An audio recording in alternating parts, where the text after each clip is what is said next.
All right, we'll get started. Good morning, everyone. Good morning, everyone. I think we can do better than that, isn't it? Good morning, everyone. All right. My goal here is to make this session the most energetic session that you have seen in SharePoint conference and the best session. So help me out here. Yeah. Whenever you see great demos, whenever you see great topics that we are announcements we are making, feel free to applause. Right? We have to check the acoustics of this building, so we need your help. All right. I'm Sesha. I'm a principal PM manager in SharePoint and OneDrive team. My team owns all of security and compliance aspects for SharePoint and OneDrive services. And I have here with me Jeff McDowell. Jeff? Hey guys, I'm Jeff McDowell. I'm a senior program manager, and I work on Sesha's team also. And Jeff is our specialist in both compliance, all the government cloud or compliance certifications that you see that our service is getting is actually behind the backbone of all these efforts. So let's get started with our initial session. But before I get started in my session, I do want to take a moment to thank you all who are all participating in the SharePoint Saturday events, some of you.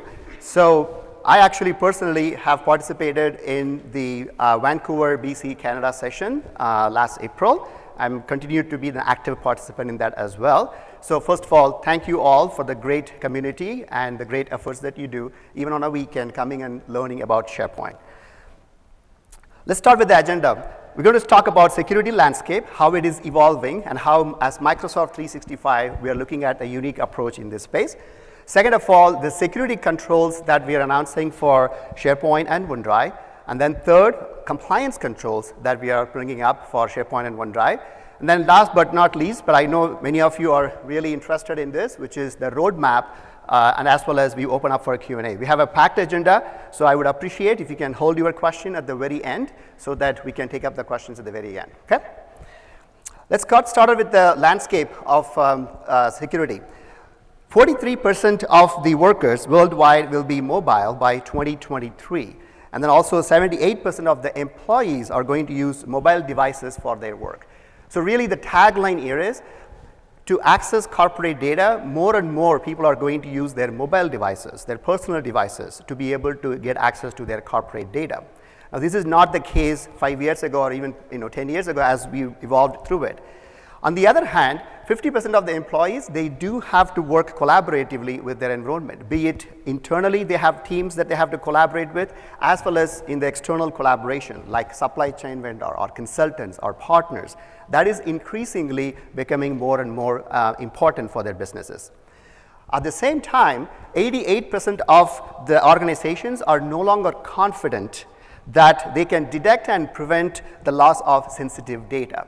This is mainly because the digital data is actually growing exponentially in their organization. So the information is at the core of any of these security pieces. However, as you can see, it's just going to keep growing. The digital data in your organization is only keep growing, like 40 terabytes, 400 terabytes, even it will go up to 400 petabytes of data. That's an ever increasing digital data you're going to see. However, the use cases around internal employees being able to access this data, not only internal employees, external partners being able to access this much of data from their very variety of devices, such as their mobile devices or laptops or the MacBooks or the desktop devices, and very soon from their own machines, virtual assistants as well. I want on my behalf, my virtual assistant to be able to access this corporate data, right? That's the world that we are actually going into. Not only the good folks, you also have attackers being able to access the same data as well. So it's not just your employees, your partners, but there are attackers out there trying to get to the same data as well, right? So what is our unique approach here? We look at it in two lenses. The first and foremost is the sensitivity lens. What I mean by that is, think about it for a minute. Any data that you create, it always has the characteristics of sensitivity. Either you are creating a training data, which is typically a general training information, or you are creating a confidential data, or you are perhaps creating a top secret data in the context of your organization. So at any given moment, the data that you're creating always has this characteristics of sensitivity. The other characteristics is lifecycle of the data. From the day the document is born in the Office client experience, you start authoring a document. Now you're going to upload it into SharePoint Online or to OneDrive. And then after, I think, initial few months, there will be active participation in that particular document, right? Then after that, perhaps 6 months or 12 months down the road, the project is complete, and guess what? It's going to sit idle there because no one is there accessing that document anymore. So that's the life cycle of that file or of the site collections that you are creating. So we need to look at it from that perspective as well. That's exactly where the regulations comes into play. They want to retain some of those sites that you create, some of those documents that you create for X number of years, right? Because they want to ensure that the life cycle of the data is completely under control because of the regulations. So really it comes down to two things, security controls and the compliance controls. Let's see what are the benefits of these, what are the new controls we have, and also what are the benefits you get from this aspect. Now I thought, instead of me talking about what are the benefits of these security controls and compliance controls, rather have a customer come and explain to us how they have been using our security controls that we have shipped in Office 365, SharePoint, and OneDrive. With that, I am privileged to have Ken Klughard to join us from Schlumberger, and he is the Core Productivity and Platforms Manager, and Schlumberger from Texas. So give us a warm welcome for Ken.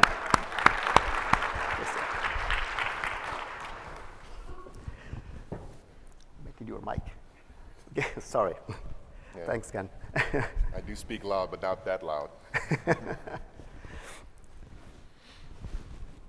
Oops.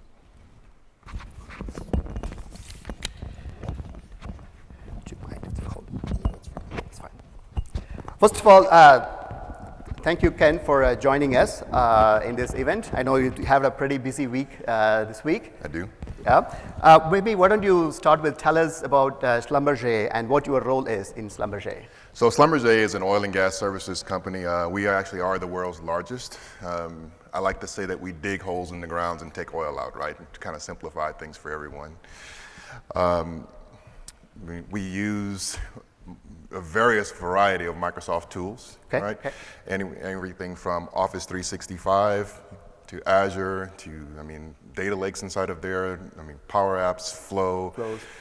We work with tons of external customers, right? Awesome. Chevron, I guess we would call it like Chevron, Exxon, BP, and a number of those other people as well. Awesome, right? Awesome. And what's your specific role in your organization? So my role and my team's role is that we manage the operations of Office 365 and the collaboration platforms within the organization. So SharePoint, of course, being one of them, OneDrive also being one of them. One of them. Awesome, awesome. Now, in the context of security aspects, can you give us a sense of how it has been using Office 365 and SharePoint in the context of security? It's actually been a really great experience for us. I would say overall, from moving from, say, on-premise into the cloud, right, has been a wonderful journey for us, right? Initially, we were hesitant, right? Okay. But what we have found is that by moving into the cloud, right, it has allowed us to use the tooling, right, and give us a much broader visibility into things that we had actually no idea that were actually maybe going on behind the scenes. Behind the scenes, exactly. Okay, right? Okay. And do you have any external partners? Like you said, you're working very collaborative with Chevron and other folks. Do you have the external sharing controls in place in SharePoint? That's how you use them, or? We do. So we use B2C, so business to business, and B2C, right? So business to customer or consumer scenarios where we will invite them into the tenant, right, to consume our data, right? And we use a number of different controls, everywhere from Azure Information Protection on into what is traditionally known as IRM, or Information Rights Management within SharePoint Online and OneDrive. Awesome, awesome. And I think we have a lot more to show you in demo today's session, actually, all about sensitivity labels. Now let's switch gears to compliance controls. What are some of the special needs for Schlumberger in terms of compliance, and where do you see that going? So, we are in a rather unique position. We are in over 80 countries. Okay. Right. So we have a lot of potential data residency issues, right? Today, when we were looking at the possibility of looking at multi Geo, right, for having data in China, Russia, and a number of other places, right? At the moment, we have the one massive tenant. We have about 2.5 petabytes worth of data today inside of Office 365, right? Okay. It's a bit of a handful to keep track of and manage. For my team, we're rather small. Yeah. But like I said before, the tooling that you all have for us, right? We embrace it, and I've really enjoyed using it, and it really helps us today. Great, that's great to hear. Maybe one final question. Like 3 years down the road or 5 years down the road, where do you see this digital data growth is happening in Schlumberger? And then with Office 365, SharePoint and OneDrive, how do you see that you are set for that kind of future growth? Well, for us today, I really see that we're going to be fostering the relationship between, say, our organization and yours. Yeah. Right? Our business is constantly coming to our group and asking for more and more features. They're asking how can we share more of our data? How can we do this securely? How can we actually use this platform, right, to not only share information, right, but also use it to grow our business? And I only see us, right, from what the business is showing us today, as us being more and more on the platform and growing with it. With it as well. Okay, right? Very good. Yeah, you'll see a lot of announcements today in this session where I'm going to show more controls that we're going to introduce, and also insights as an admin, you can get them as well. Okay. So I appreciate very much for your time. So thank you very much, Ken. Thank you. Okay. Thank you, folks.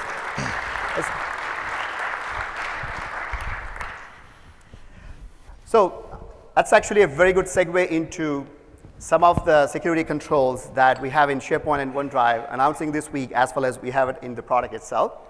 So let me start with in 3 different pillars. As Ken was alluding to, protection of the data is super critical. And he mentioned that he's using AIP, Azure Information Protection, today as a way to protect the data.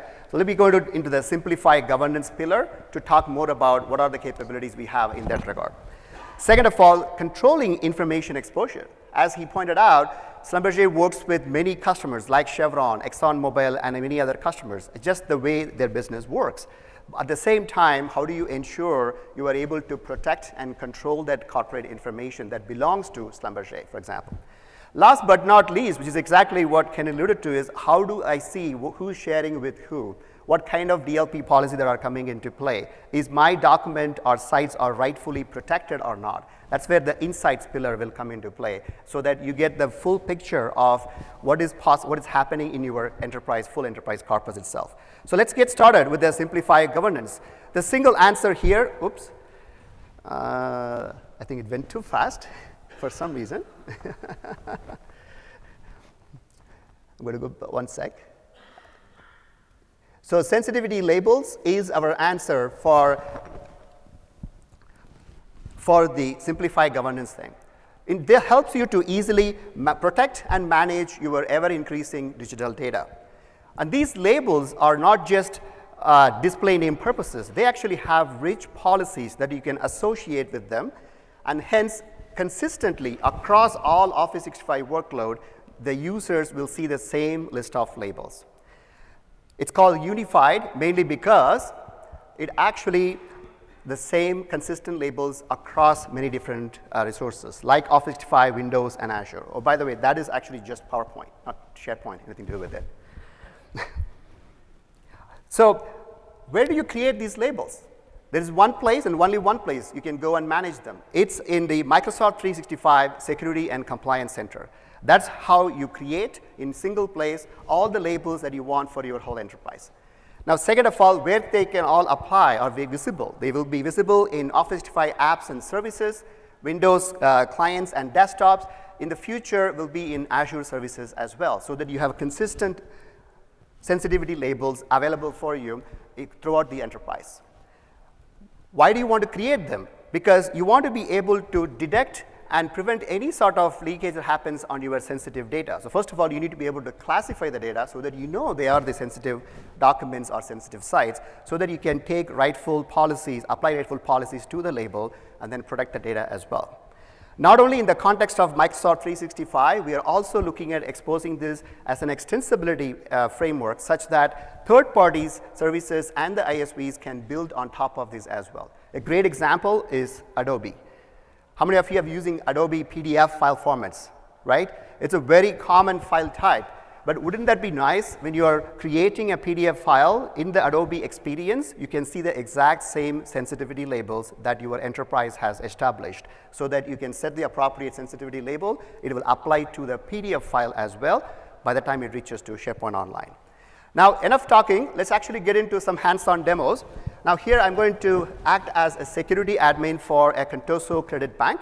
And I also have Jeff, who's going to act as the information worker as a user. So what you see here is the Microsoft 365 Security and Compliance Center. And I have my labels created for my organization. As you can see, general, top secret, confidential, and then I have M&A legal top secrets. So let's take a look at one of the label, confidential. As you can see in this label, there are several security policies that I can attach to it. For example, encryption policies, content marking policies, endpoint data loss prevention policies, and then sites and group settings related policies, and finally the auto labeling content as well. But for this particular demo, I'm going to double click on the sites and group settings policy. So as you can see, for the confidential label, I want this policy to be by default private in terms of privacy. So let me actually zoom in for you so that you can see it very closely. So from a privacy perspective, I want to say any resource that is marked as confidential, it needs to be private. Makes perfect sense, right? Why would you want that to be a public? Rather, you just want to say, if you say that a site is confidential, by default, it is a private site. Second of all, in the external user access, you can say, I do not want any external user access allowed, any users allowed in the Office 365 groups when it is flagged as confidential. So you uncheck that. I didn't check that box itself. That tells me that if I create an Office 365 or team or SharePoint site marked as confidential, no external users are allowed for that particular resource. The third one is around device policy.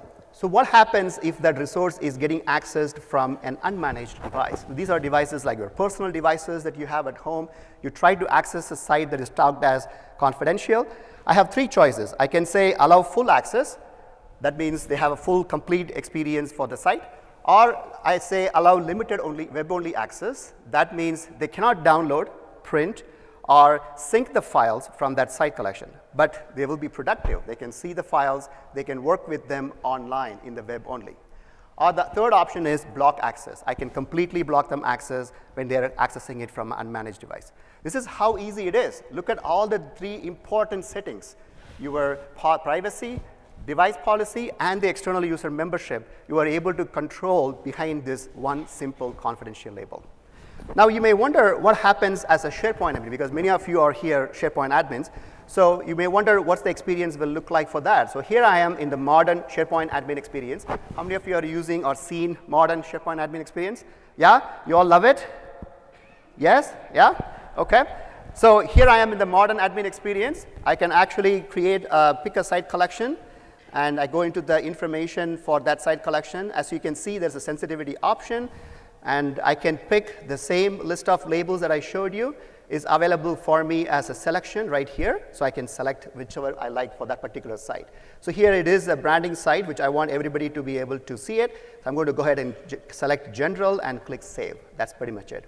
Now let's switch gears as an information worker or a user, how this experience will look like. For that, Jeff, why don't you show us how the experience from a user perspective is going to look like? Sure. So here I am on my SharePoint home page, and I'm going to go ahead and create a brand new site today. And I'm going to go create a site for banking strategy.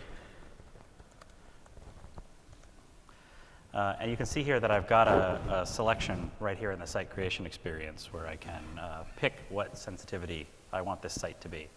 And if I go ahead and pick confidential, the label that you saw earlier, you see that the privacy setting for the site has automatically flipped to private, and I don't have the option to change it because it's being controlled by the label. In the interest of time, if I go ahead and skip to a site that's been created earlier, you can see this is my HR site, and it is confidential, which you can see up here in the top right.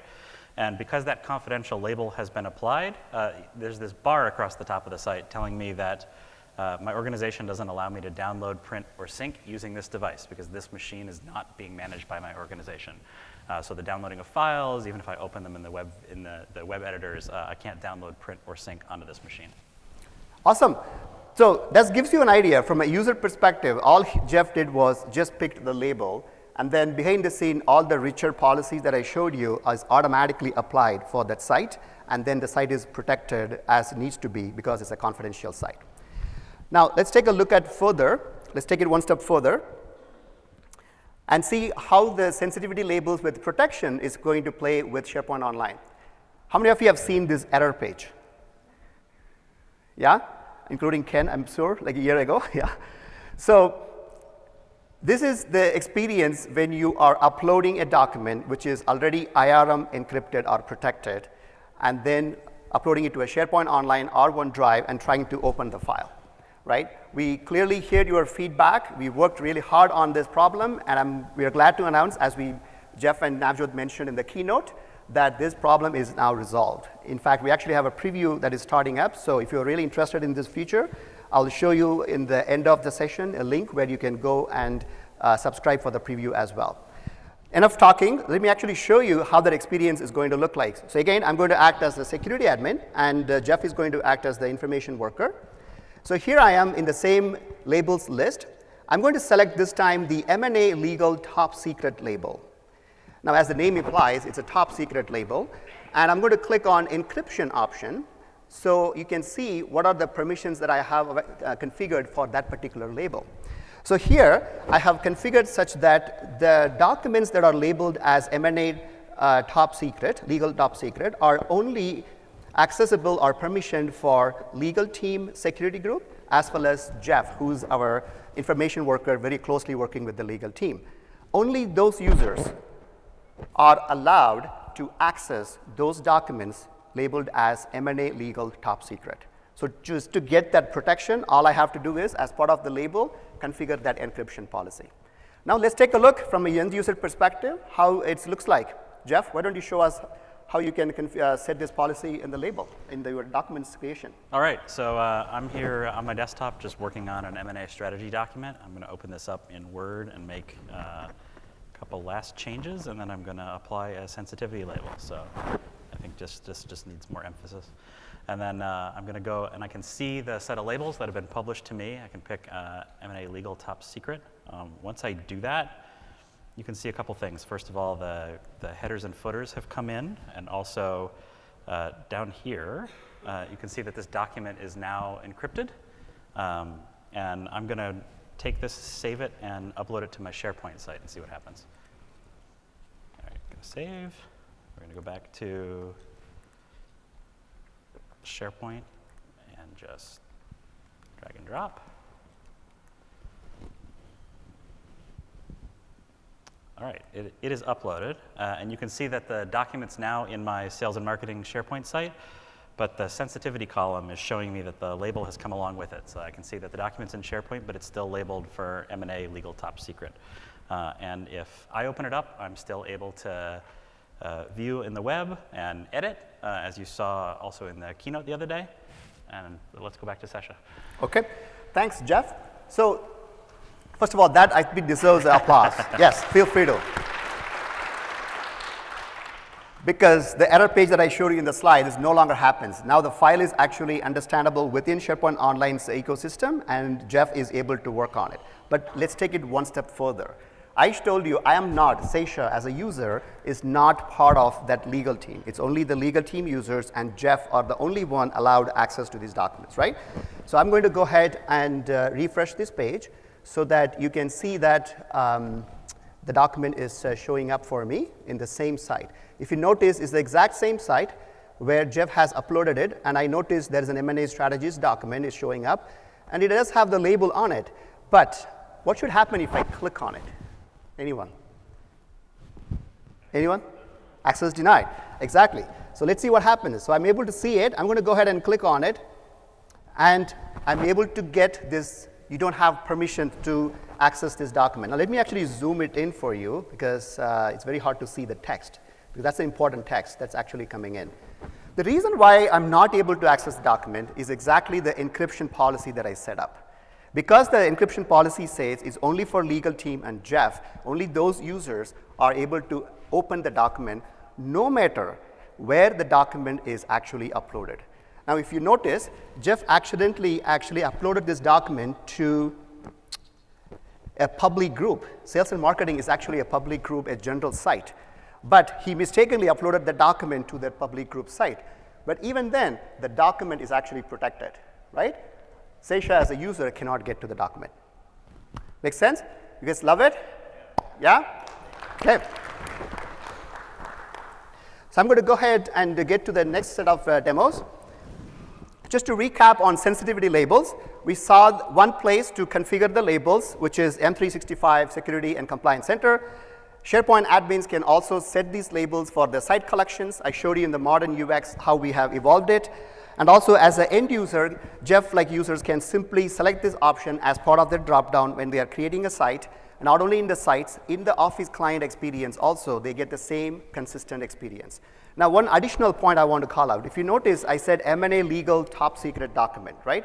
That label is actually scoped only for legal team departments. So you can actually scope it so that not everybody in your organization sees that label as well as part of their Office client experience.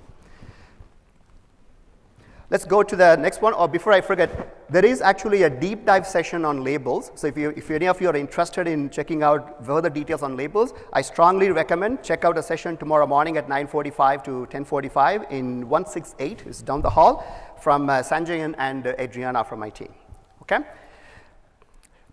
Let's go to the next pillar, controlling information exposure. Now in this pillar, we're going to look at it in two phases. The first and foremost, as Ken pointed out, sharing is a fundamental aspects that you want to control, especially the external sharing when you are collaborating with the external partner domains.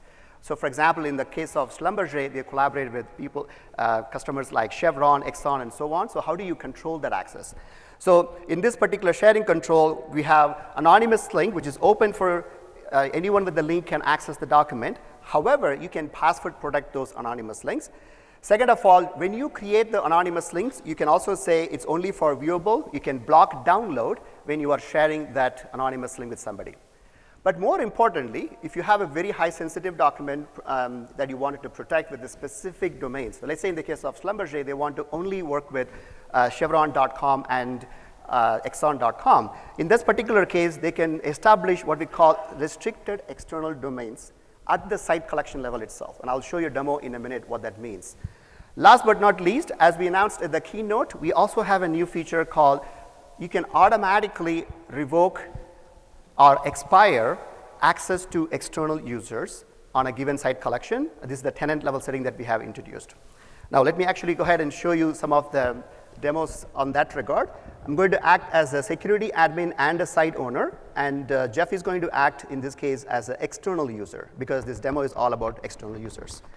So let me go to the sharing settings. This is the sharing settings we have in the modern admin UX. The first and foremost thing is at the tenant level, as I mentioned, you can now configure a list of external domains specifically allowed for your tenant. So this way, you're not opening up your organization for everybody in the world. Instead, you are able to restrict to say, here is the list of partner domains that I would like to make it controllable only for those domains. In the case of Schlumberger, for example, they would say Chevron.com, ExxonMobil.com, and several other partners that they collaborate with, right? Second of all, even though I have this restriction, I do want to say expire the access to these external users automatically for 30 days. So in other words, any external user that show up to my tenant, from the day they start accessing the document or a site, they have 30 days for access to that particular site or the document. Now, as a site owner, as many of you are here, so let me go back here. And I'm going to, first of all, as a site owner, share a document with Jeff. Here is the document. I'm going to share with Jeff, who's happening to be an external user. People, I'm going to type in Jeff M. And as you can see, it immediately tells me Jeff is an external outside of my organization, right? But I'm going to go ahead and click send anyway, because I do want to collaborate with Jeff on this particular project. Now, before we switch over to Jeff and see how his experience is going to look like, because I have shared the files or this particular site with Jeff already, here is a view. It tells me here is all the external users that are having access to this particular site collection. This is at that particular site collection. I can see the full list of users. The most important one here is it tells me right away that Jeff has access until, let me zoom it in for you, expiration is 6/21/2019. That is 30 days from the day that I was sharing the document, he accessed it for the first time. If I don't want to have him access further, I can simply select user and then click Expire Now, which will immediately revoke access on Jeff's account. Or, on the other hand, I can extend the expiration. If I want to say 30 days is not enough, because I know the project is going to go for 60 days, I can extend that expiration for that particular user to 60 days. Note, this is at the user level. So that gives you the granularity of, in this particular site collection, let's say you invite 10 external users, you can decide for those users individually, how long do you want them to have access in your site collection itself. So what I'm going to do is have Jeff show us that he's able to access the document I just shared with him. And then I'm going to click Expire Now, and let's see what happens. Yeah? Are you guys ready? Okay, Jeff, let's show us right. you are able to access the document. So I'm going to act as external user Jeff. This is so you can remember I'm a different guy. Ooh. So anytime when he has a sunglasses, he's the external user. This may have been a mistake. If you can see it. All right, so I just got an email from Sesha, and you can see that he shared the document with me. And when I open it up, yep, I've got access and I can start reading. Awesome. So I'm going to go ahead and click Expire Now in the experience that I showed you as an admin. It's asking me for confirmation. I clicked OK. Yes, I want to expire his access. So let me hit the refresh just to make sure that his access is revoked.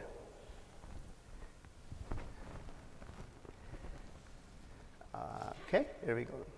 Sunglasses are available at the security and compliance booth, by the way, if anybody's interested. Actually, the other thing I forgot to mention is at the end, when we have questions, question and answer session, everybody who's asking a question will get a sunglass for sure. So make sure you are around for asking us questions. I'm just refreshing the page here so that I can see his latest status. Here we go, and I'm going to click Expire Now. All right, Jeff, why don't you go ahead and try it out now and see what happens. By the way, what should happen now? Because I just revoked his access. He should get access denied, right? All right, let's see. Oop, if I can click it. There we go. There we go. Access denied. Right? Put these away. I want to pause there for a minute. Many of you who worked on SharePoint, especially with permissions and authorization, you probably know already that it takes at least an hour for any membership update to get reflected on the permissions. How many of you are actually aware of it? Or did I? Yeah? Many of you. In this particular case, given this is a security feature, we actually went into the core authorization platform and ensured that instantly that you can revoke an external user's access. Because there could be many reasons why you want to revoke access instantly as well, right? Second of all, there's actually another feature called instant session revocation.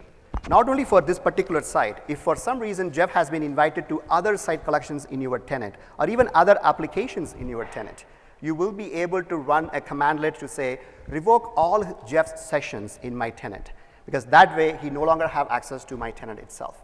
Okay? So that will be another key feature as well. Let me go ahead and get to the next level of demos. Thank you, Jeff. To recap, you have a tenant level settings that allows you to configure what is the expiration period you want for all the external users in your tenant. Second of all, as a site owner, you are now able to see all the external users for that site collection which got invited, and you can extend the expiration or revoke the access. Third of all, whenever the external users get access revoked, it instantly happens immediately. So it doesn't have any time lag between the case as well.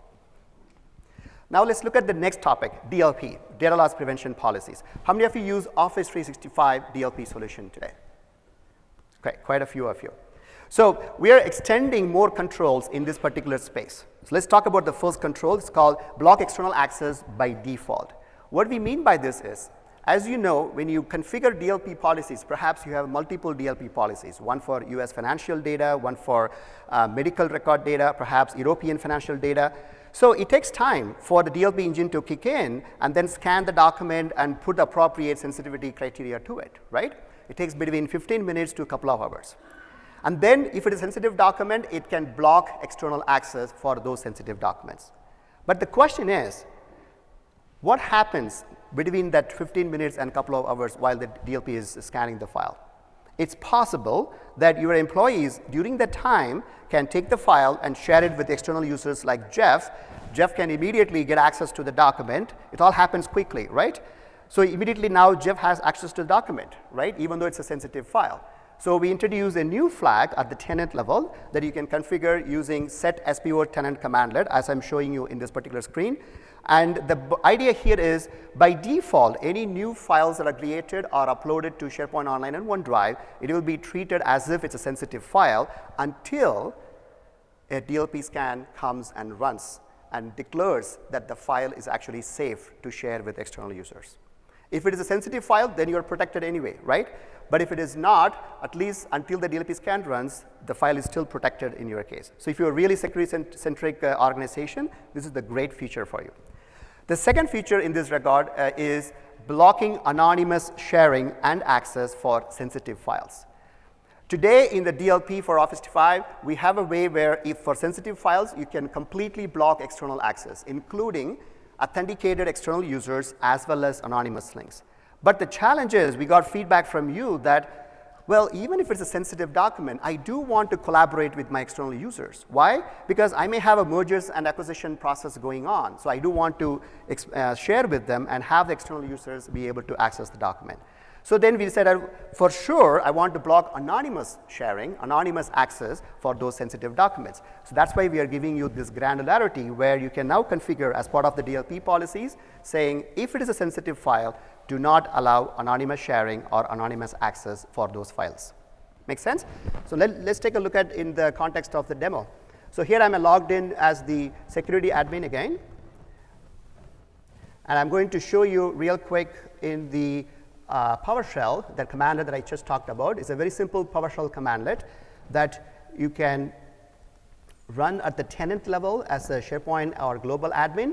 And you're basically saying, mark the new files sensitive by default, and you block external sharing by default until the DLP scan runs for that in the particular file, right? Now let's go ahead and switch gears. I'm going to now upload a document to this particular document library. Let's take a file here. I'm going to drag and drop this particular file, Contoso Finance Forecast and Strategies. By the name of it, it looks like it's a very sensitive document, but you know what? As a user, I don't mind. I'm going to go ahead and click on it, and then go ahead and share with Jeff, our external user. Oh yeah, you gotta go back to the shape. Okay, click on it. Go ahead and share that with him. Okay, the link has been sent. Now let's see what happens when Jeff is trying to access that particular file. Thank you, Jeff. Now Jeff with the sunglass. Yes. That's an external user. Yes. Okay, so the email just showed up, and I'm gonna go ahead and open it up, and there we go. Access denied. I'm gonna zoom in on that. You can see, due to organizational policies, you cannot access these resources because the document hasn't been scanned yet. So how cool is that? Yeah? So even in the window of 15 minutes to a couple of hours when the DLP scan hasn't yet happened on the file, you are protected by having the file in the SharePoint Online and the OneDrive itself. Let's take to the next example, which is anonymous sharing is blocked for the sensitive files. Now, many of you are aware the way you configure DLP is you have a list of sensitive information types. So here you have US financial data I have configured. One of the new control that we are adding here is content is, if the content is shared with anonymously, then you can block access anonymous for that particular file. Okay? That's the new condition you can put in place for your DLP policy rules itself in Office 365. Okay? So what I'm going to do here is I'm going to take a file from the same sales and marketing site collection, and I'm going to share this with anonymous, or I'm going to try to share this with anonymous users. But look what just happened. That particular customer accounts, as the name implies, has sensitive information, and that particular file is actually disabled for anonymous sharing. Because it's triggered as the sensitive file by DLP, it automatically disabled for me to share anonymously, right? For example, let me show you a different file in the same document library where you will be able to share it anonymously with any user. So here I'm going to pick a file, marketing campaign file, and as you can see at the top, the anonymous link is available for me. So at the file level, because the DLP is triggering that file as a sensitive file, customer accounts document file is not available for me to share anonymous to anyone links. Second thing, what happens if that file actually got shared as anonymous, and then DLP came in and say, oh, somebody has added sensitive information, is no longer a non-sensitive document. It's a sensitive document from now on. That means Jeff somehow got that link, anonymous link to that file, right? Even in that case, the moment DLP says a sensitive file, the access to the file using that anonymous link will be blocked as well. Make sense? Because the moment it is triggered as a sensitive file, it's fully protected. Doesn't matter when did you share the link with the user or not. I think somebody raised a question at the back. Maybe that is the question. If not, can you hold the question if you don't mind at the end? Yeah? Okay. You will get a sunglass for sure. All right. So that's the DLP anonymous experience. Let's keep going on summarizing our quick on DLP controls. One is the DLP block external access by default. Now this allows you to protect your files from the get-go. Second one is DLP block anonymous sharing that I just talked about. Let's go into the third pillar, which is around insights. Now, in the context of insights, as Ken was alluding to, this is one of the key areas that we are investing a lot. Because there is so much of protection happens or sharing control happens, you really as an admin wants to know completely who are all sharing with who, which external partner is coming and accessing your document, what sort of sensitive files are there in your thing, and are there right things happen? Are people like Jeff putting wrong place, the sensitive files in a wrong place, for example? So let's take a look at some of the examples of this in action. So here I am logged in as a security admin, and I'm going to go into my access control page in SharePoint Online. Now I just want to call out this page, access control tab in the modern admin UX is the single place for all things security and compliance in SharePoint and OneDrive, meaning you will see us showing all the features that I just talked about momentarily showing up in this experience. Second of all, as an admin, if you want to get insights about the SharePoint related things, this is where we will have links to the dashboards and insights as well. So you have one place to go and learn about everything about SharePoint and OneDrive security and compliance features in the admin UX itself. Like for example, here I am seeing the experience for devices policy. So remember the device policy that I showed you? So let me actually zoom it in a little bit so that you can see the whole thing. So here I have devices policy that is now configured at full access around 320 sites. I have sites with browser access around 500, and then I have a blocked sites that are about 22. In other words, these are the sites distribution for how many are allowed or blocked when somebody is trying to access through the unmanaged devices. On the other hand, if I scroll to the right, you can see that the labels-based insights available for me as well. So I have a full view of all the labels that are, what sites are available, classified as general, classified as confidential, or classified as top secret. And soon we'll also show you the unclassified sites as well, so that you know that unclassified sites, you go back to them and classify them properly. Also, we will show you the trend of these classification, how the trend is been going. So let's say you introduce a net new label called corporate SLT only, and then you want to know how users are using that label, you will be able to see that trend as well in your enterprise corpus altogether. So that gives you a view of introducing labels, as well as an admin, you can see the usage, how it is growing in your organization. As well as setting those device policies, things attached to the label, shows you the usage for that as well. Now let's take it one step further. How many of you have used Office 365 audit log in the Security and Compliance Center? Few of you.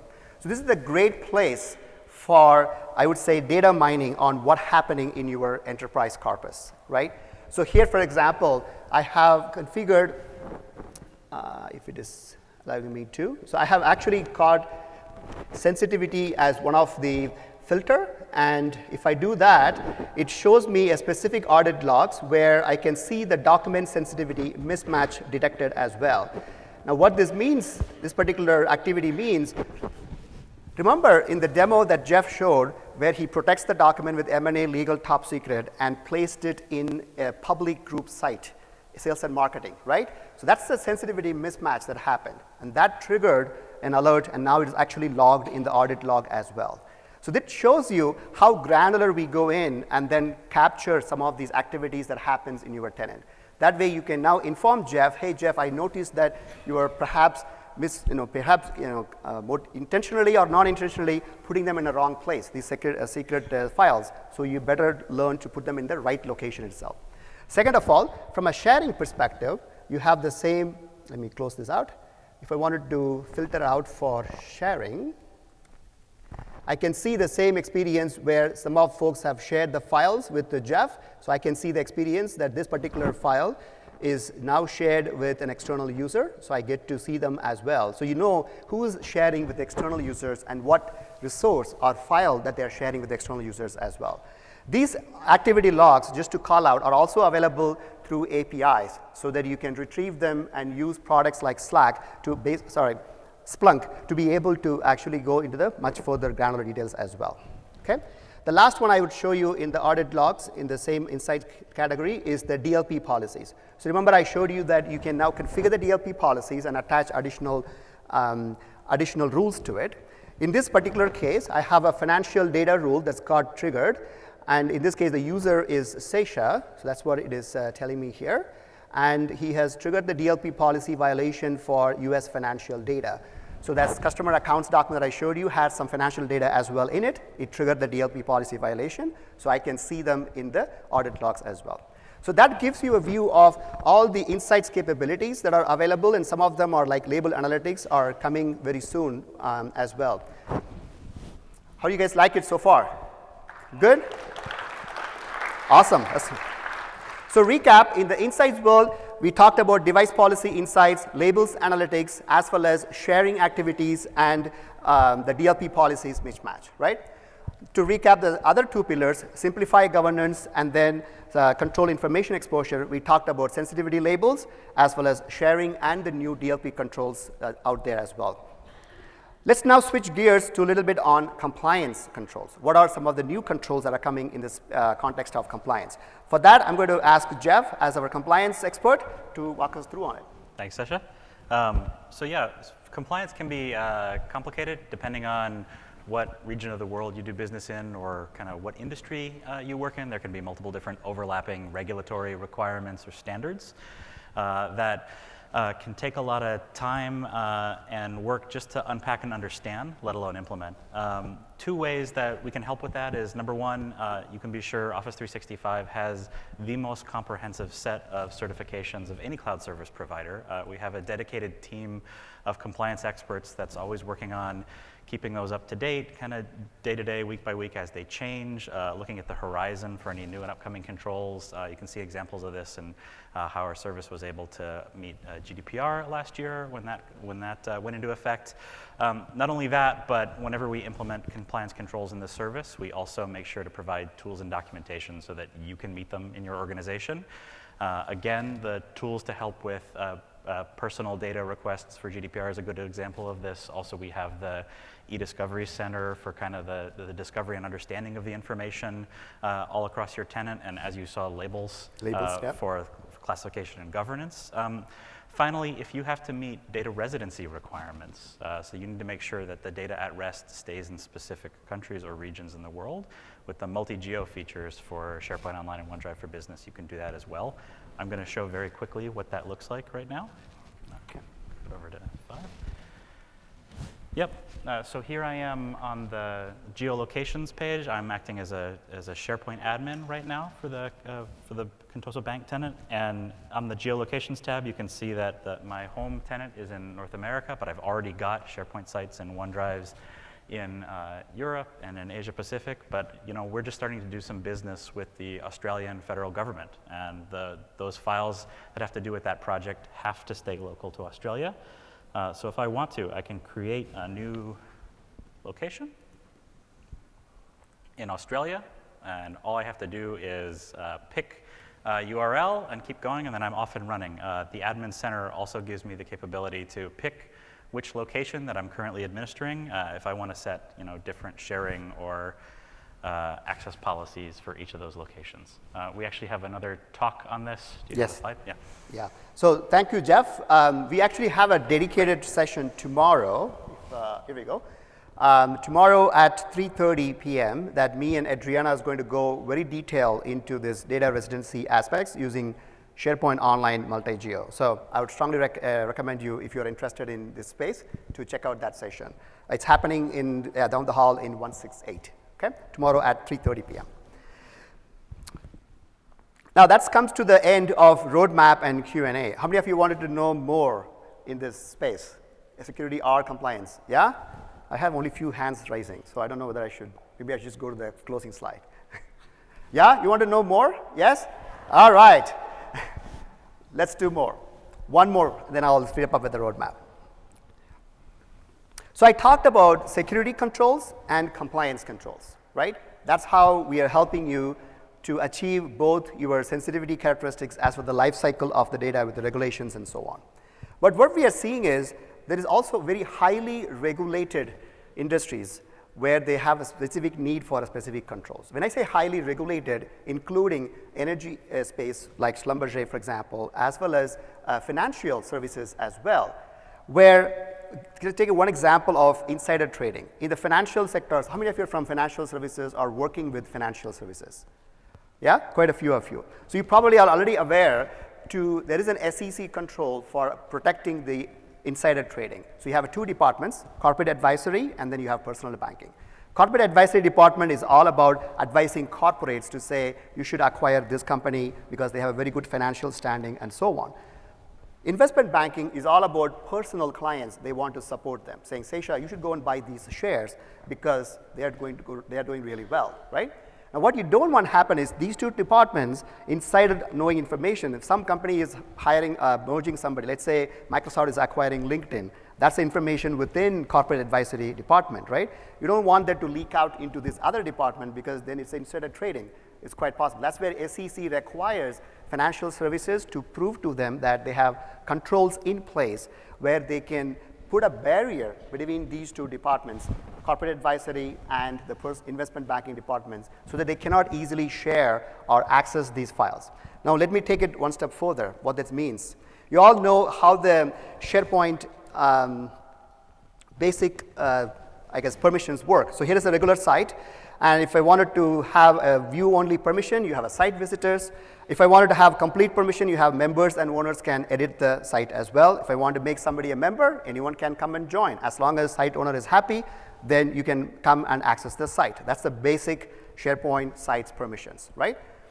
On the other hand, in the context of information barrier associated sites, for the short name IB associated sites, what they really need is the regulation says, yes, the user must have permissions and conditionally they must have access to be the same information barrier segment as well. So for example, the example that I showed you, corporate advisory investment banking, if I have a site that is associated as a corporate advisory site collection, only the users who belong to a corporate advisory segment are allowed access in that particular site collection. No matter some other users in your organization or somehow got permissions to that particular site collection, the users that are allowed access is only from the same information barrier segment. So for example, if I try to go and bring in some other user, it'll say, stop, I cannot let you in this particular site collection. That's the regulation that they want to be able to showcase to the SEC. That is because to ensure there is an information barrier in it. Just to wrap up, like I said, regular SPO sites, anyone can come and join, whereas in the context of IB associated sites, there is a strict boundary that only the corresponding IB associated users are allowed for the site. So then the next obvious question is, how do you create these IB segments? Where do you create them, right?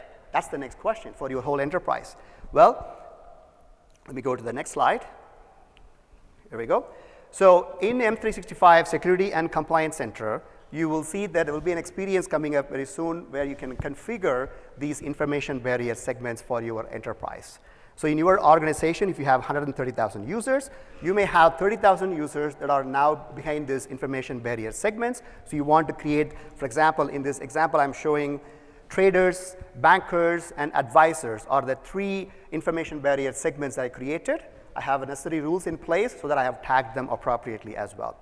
That means if I create a site for, let's say, bankers, that means only the banker's users are allowed access in that particular site collection. No matter if somebody else have linked to the site or linked to the document in that particular site collection, doesn't matter. We do a 2-layer authorization check to actually let them in and access the site collection itself. Okay?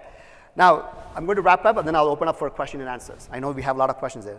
Now, in this particular topic, there's actually a dedicated session right after this in the same room where Nikita and Jeff are going to talk about securing SharePoint for financial services. So if there are a few folks who are interested in financial services security, then I would strongly encourage to attend that session itself. To wrap up with the roadmap, so here is all the different possibility features that I mentioned, including sensitivity labels, as well as the expiring external access, DLP controls, and they're all available in previews. If you're interested in preview, aka.ms/SPC19 security previews is the single URL where you can go and submit your interest for these previews. And the 2 other things I talked about is instant session revocation and consistent session length. Those are also, as part of Office 365 and Azure AD, will become available for preview as well. Last but not least, the SharePoint Multi Geo, as Jeff pointed out, is already available as general availability too. So you should be able to try that out as well. Now, one point I want to call out on that regard is we are reducing the minimum seats required for you to enable Multi Geo in your tenant. It used to be 2,500. Now we are bringing that down to 500 as of June 1st. So in about a week, it will come into effect. So if you're an organization with 500 or more, now you will be able to take advantage of Multi Geo as well. And then later this year, all these features, some of them are getting into general availability. Top of the mind for us, as I quickly shared with you, is the information barrier scenario. With that, I'll wrap up with the call to action. 2 things. If you want to learn more, just check out aka.ms/SharePoint-security. If you want to interested in joining our previews, please join at aka.ms/SPC19 security previews. So I will leave this slide up so that you can take a picture and then sign up for previews. Now I will open it up for questions. I hope you guys enjoyed the session. Thank you very much, folks. Okay.